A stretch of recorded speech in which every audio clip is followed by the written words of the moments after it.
আচ্ছা বলুন তো, নরম বিছানায় শুয়ে থেকে কেউ কি কখনো বাঘ শিকার করতে পারবে? একদমই না। শুধু আরামে থেকে, কোনো ঝুঁকি না নিয়ে, কোনো কষ্ট না করে বড় কোনো স্বপ্ন কি কখনো পূরণ হবে? জীবনে বড় কিছু পেতে হলে জীবনের কঠিন শ্রম দিতে হবে। যে বীজ মাটির অন্ধকারে চাপা পড়তে রাজি হয়, সে বীজে একদিন বিশাল গাছে পরিণত হয়। যে মানুষ ঘাম ঝরাতে শেখে, সে একদিন সম্মানের আসনে পৌঁছায়। কিন্তু আমরা অনেকেই সাফল্য চাই, কষ্ট চাই না, সম্মান চাই, সংগ্রাম করতে চাই না, ফল চাই, পরিশ্রম করতে চাই না। এভাবেই স্বপ্নগুলো ধীরে ধীরে হারিয়ে যায়। মনে রাখতে হবে, আরাম আপনাকে স্বস্তি দিতে পারে, কিন্তু সাফল্য এনে দিতে পারবে না। সাফল্যের পথ কখনো ফুলে ঢাকা থাকে না।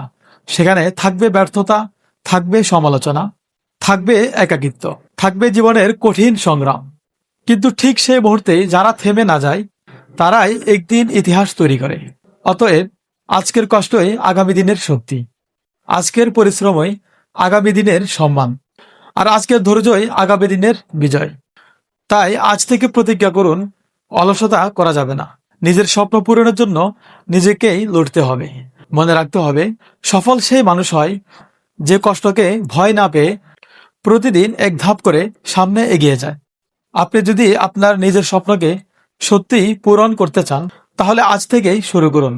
একটি ছোট পদক্ষেপেই হতে পারে আপনার জীবনের সবচেয়ে বড় পরিবর্তনের শুরু, ইনশাআল্লাহ।